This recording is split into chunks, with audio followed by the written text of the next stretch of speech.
हो प्यार। तो आज का जो आपने न्यूज़पेपर पढ़ा होगा तो उसमें आपको साफ साफ देखने को मिल गया होगा कि 1550 कांस्टेबलों की भर्ती आने वाली है।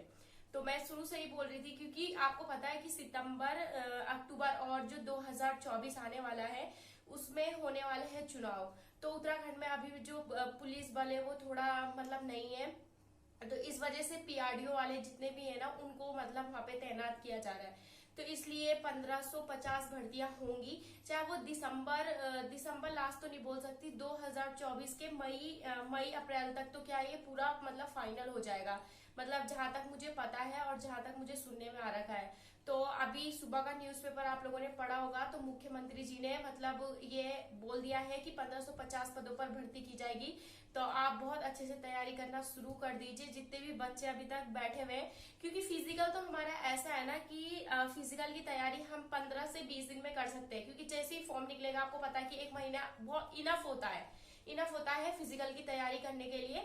बट जो हमारा रिटर्न होता है, रिटर्न में अगर उन्होंने हमें 2 महीने का टाइम दे दिया तो हमें बहुत कम टाइम मिलेगा, और उत्तराखंड का सिलेबस हो गया है बहुत ही ज्यादा है। हमें वो क्वेश्चन इजी इसलिए लगते हैं उत्तराखंड का सिलेबस क्योंकि हमने उसे 10 बार पढ़ रखा है। 10 बार अगर हम किसी चीज को देख रहे हैं, एक ही रास्ते से अगर हम 10 बार गुजरते हैं तो वो रास्ता हमें बहुत अच्छे से याद हो जाता है, तो हमें वो लगता है कि बहुत ज्यादा इजी है। तो वैसे ही उत्तराखंड का सिलेबस है कि हमने उसे 10 बार पढ़ रखा है तो हमें बहुत अच्छे से याद है। बट जो जीएस का पोर्शन है वो बहुत ज्यादा टफ है, तो मैं आप सभी को यही सजेस्ट करूंगी कि आप अच्छे से पढ़ाई कीजिए, जीएस पर फोकस कीजिए। हिंदी को जितना हम इजी समझते हैं, हिंदी इतनी इजी है नहीं, क्योंकि आपको पता है हिंदी भी वो कहीं से भी उठा के दे दे रहे, जीएस भी वो कहीं से भी उठा दे रहे। तो बोलूंगी आप पढ़ाई पे फोकस कीजिए और अब की बार बन के दिखा दीजिए और पड़ोसियों का मुंह बंद करके दिखा दीजिए। तो बस तैयारी पे लग जाइए, और मैं भी आप पढ़ाई कर रही हूँ मतलब। तो अभी सुबह के बज रहे हैं 8 बज रहे हैं, सुबह के 8। तो आज मैं लेट बैठी हूँ पढ़ने के लिए, 8 बजे सुबह के, और ठीक वही मेरा चलेगा 12 बजे, और 12 बजे के बाद आज मैं करूंगी सिलाई। तो आज सिलने वाली हूँ मैं सूट। तो आप वीडियो को लास्ट तक देखें, और चैनल पर नए हैं तो चैनल को जरूर से सब्सक्राइब कर दीजिए कि जिससे मेरी आने वाली वीडियो आप तक सबसे पहले पहुंचे।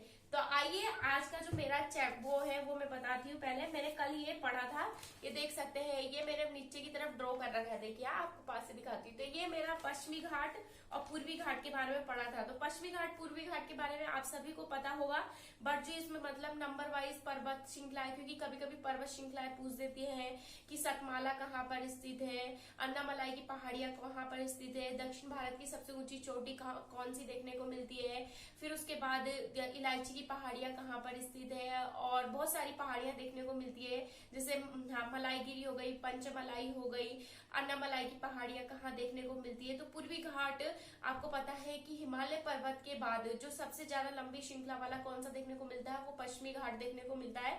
ये पश्चिमी घाट जो है ये बहुत लंबी पर्वत श्रृंखला देखने को मिलती है, और ये प्रायद्वीपीय भारत में स्थित है। तो आप इस पे ढंग से फोकस कीजिए, क्योंकि बहुत सारे क्वेश्चन मैंने मतलब ये छोड़ रखे थे पिछली बार और यहीं से उठाए थे। और प्लस जितने भी भारत के पर्वत हो गए, पहाड़ हो गए, पर्वत पहाड़ दर्रे हो गए, नदी हो गए, तो आप इसको बहुत ही ज्यादा डीप पढ़ने का प्रयास कीजिए कि क्वेश्चन कहीं से भी उठाए ना तो हम कंफ्यूज ना होकर उस क्वेश्चन को आराम से हैंडल कर सके।